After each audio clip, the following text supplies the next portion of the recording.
damn Ishida, man, giving us that like front page picture of Kaneki. I miss him so much. But this is my review of Tokyo Ghoul Re Chapter 2. I can basically say that Sasaki is Kaneki. I'm like 99% confirmed now. After the whole resemblance and the characteristics from the first chapter, going into this chapter, there's a couple things I'll talk about after this, but I just want to get this out of the way. First off, we see that his RC level is like way above everyone else. If I remember correct, humans were about 200 to 500. Frickin' Sasaki is like 2,700 and something, and the rest of his like half ghoul teammates are between, I think it was like 600 and 920. So you can see he's already in a league of his own. If I remember correct, the highest RC level was like around 8,000 or something, so it's not like super high, but it just helps add to the fact that Sasaki is more than likely Kaneki, and it's there. As well as that, we also see that when he goes back to his apartment later on in the episode, he goes out of his way to like make food for people. Who has that characteristic? Who has that like personality trait? Freaking Kaneki. Like, after everything he did for everyone else, he's still got the nature to help people, and that shines through in Sasaki. As well as that, there's like a distorted sort of look on his face when he's cooking the food. To me, it sort of shows that he's like confused when he's cooking it. As well as that, when he hands over the food as well, he's happy when the person says it tastes good. It basically shows that, I think, that he doesn't remember what the taste of food is like, because it's been years, and with everything that's happened, he probably doesn't even remember. As well as that, when they sit down to eat, I can't remember who it is, the guy slash girl looking character, they say bon appetit, and his character like freezes slightly, Sasaki that is, who says bon appetit. Just saying, it's Sasaki is freaking Kaneki. I'd say it's basically confirmed. As well as that, we also see a picture of Kaneki on the front cover where he's like covered in bandages and books and all that. So I think that's after the fight because his hair looks longer there. That's the only thing I've really got to go off on that, but it is just a front page cover, so we can't really look too much into that, but I'd say that's what that's about. So quite a few things happen in this chapter, a couple which are interesting to talk about. In the first chapter, they thought they caught Torso. That's automatically gotten rid of, and now two of the teams are teaming up to try and find Torso. But as well as that, we also learn about this S-class ghoul, which is going around and killing other ghouls.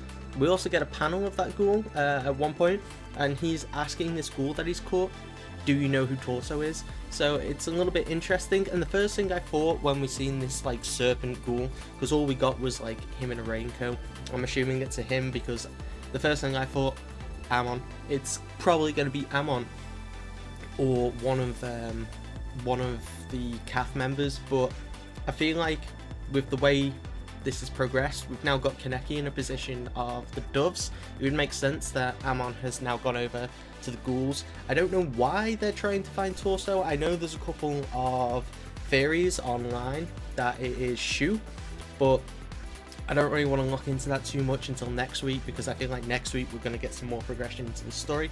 If nothing's revealed there, I'll look up those theories, but I personally think that the Serpent is Amon, just because the like role reversal of Kaneki and Amon, it just worked out very well, because they were two amazing characters and they just vanished. We never seen either of them full on die.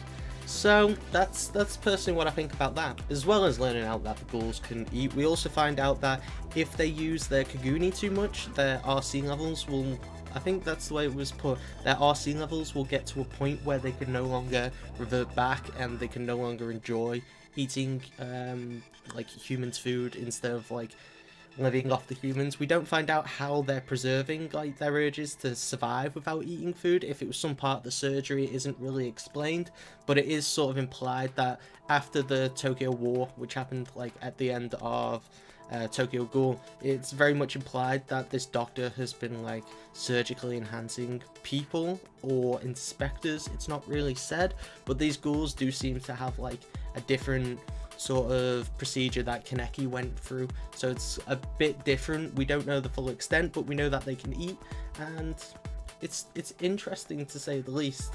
Now for the other like squad members, I can't really talk too much about them because if I'm honest I can't really tell them apart. There's the crazy one, the dude with the bloody dots on his face, and the one that Kaneki's eating with. I keep saying Kaneki, I mean Sasaki. I can't really talk too much about them because I can't distinguish their features between each other. I'm gonna have to give myself a bloody reference sheet at this rate just because they look too goddamn similar. But what I liked is the little kid with the camera comeback, which we seen in the first episode, which if I remember correct, he was around where the torso figure was. So there, he or she, I think it's a she actually, I think she's probably going to give them some information on that next week, so that's why I don't really want to look into the theory yet, so I'll leave that till next week. But if you want to talk about it in the comments below, please let me know what you think is the whole deal with the torso, the serpent, and come on now, Sasaki is definitely Kaneki. I wish Ishida would just come out with it already because all the hints are there now. If anything, it's been over hinted, but maybe there'll be a twist and we'll be completely shocked, who knows. Anyway guys, that's been my review of Tokyo Ghoul Re Chapter 2. I hope you enjoyed it. Please let me know in the comments below on what you thought of this chapter. I thought it was really good. Solid chapter, cannot wait to see what happens next. I've been Harry, and goodbye.